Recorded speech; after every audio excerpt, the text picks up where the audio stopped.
Стои като гледаш.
И сега знаеш какво се прави?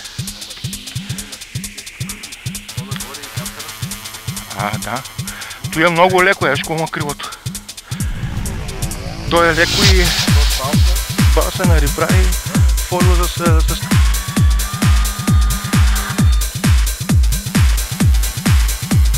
Що добре ли ти, бе?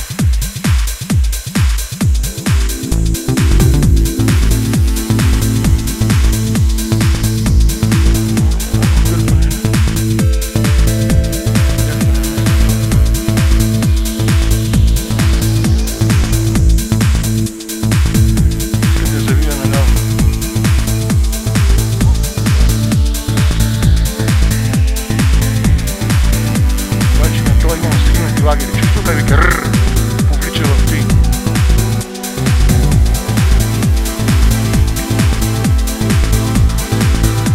Само спирам това. Сега тотално напомирам.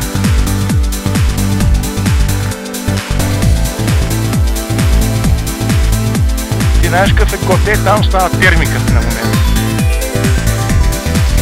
Датно време. Фаниш термиката го дига нагоре. Разбираш? И в един момент аз не му ползвам мотора, го дигам, ползвам мотора, го сваля.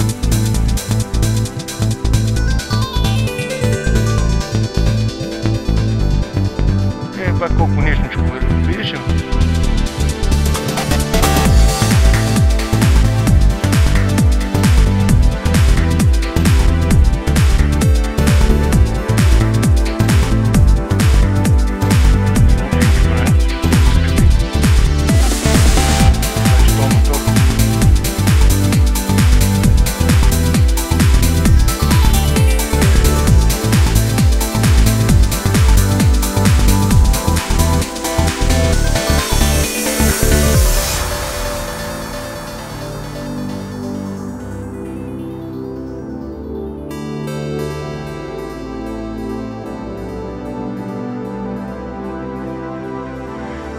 крало, еди горната крало. Да. Помниш ли те къде дявах в трихърботилността? Си забрал. Че те е друг размер. И аз се приправих за по-малък размер. За базика аз смел. Не може да си бил тогава размер.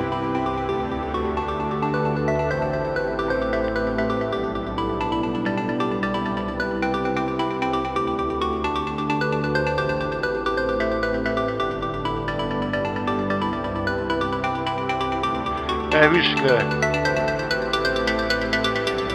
Виж? Лети си на линия. Тоест аз не му помагам да лети, аз му преча да лети. Бе, или си му дава някакъв наклон, сега му давам права линия, и те или ти всяко го отърва от обхват, лети докато има толкова батерията по същата скорост. Всъщност след 3 секунди, след като загубва обхват, то разпира.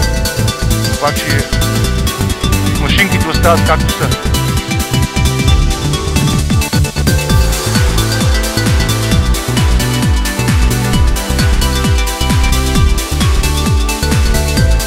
Това е някакво движение, на лятото отивам в Бургас. Леко ще се движи. Обаче ето да го иду да ще ходи с лодките ей! Раната ми зарасне. Вижа. Тя се кура по принципа, ако е пусна, готово малка раничката, ама тя периодично трябва да се маха, защото се прави.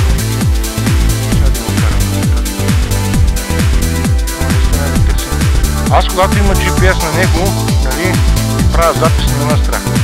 Защото той до последно ще ми даде някакви координати къде се намира.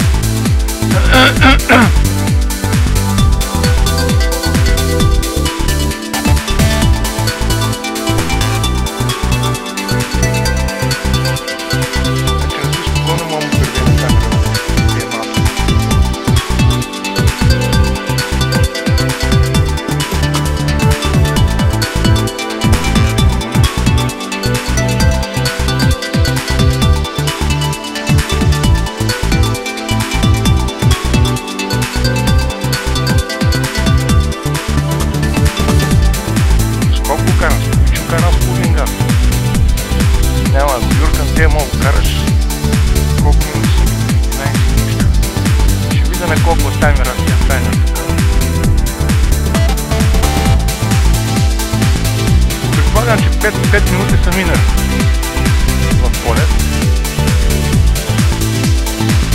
Ако карам 10 минути в полет, така нежен бавен полет, то за разузнаването трябва да...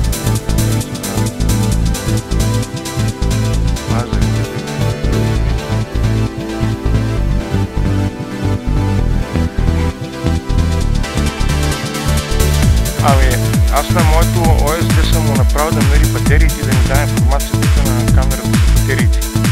И мери батерията, 3 батерии може. Батерията на полета, батерията на камерата. Защото, примерно, ти може имаш батерия за полета, ама ако на предавателя по-скоро, не самата камера, на предавателя, ако му падне батерията, аз де факто не виждам къде съм, просто нищо не знам вече за него. Той може да си видима. И ония пичовите правят разни мощни предаватели, само ще ги правят на къси вълни. Значи телевизията и тия работи ги правят на висока частота, на 5-6 ГГц, а управлението примерно на 4-7 МГц, нещо от това. И като пярен тук отстрани до колата един предавател в 4-5 вата, 10 вата предавател на сигнала, дето го управлява, и едно 10-15 км летят руснаците. Един ми разправя, че летели нощно време. Нали, прави да си купон да летят нощно време. Къде нощно време? Викам, как го види това самолет? Вика, въобще какво вика да го гледа? Вика, той гледа, вика отгоре и се ориентира по фона, по терена. Сега един тук шофьор има ли някакъв? Долу ще шавим някой шофьор.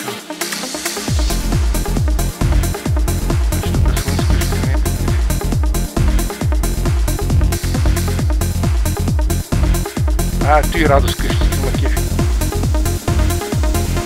Как бавно?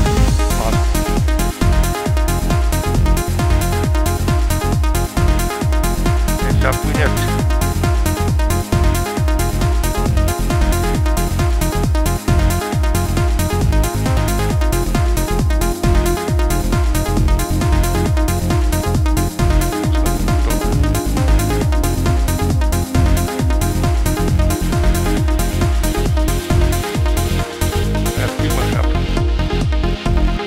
Това не е го стъпък за 2-3 дена, бе. Не съм си играл. Просто нямаше какво правя, досърбявам ръцете и не нощ изрязах там няколко.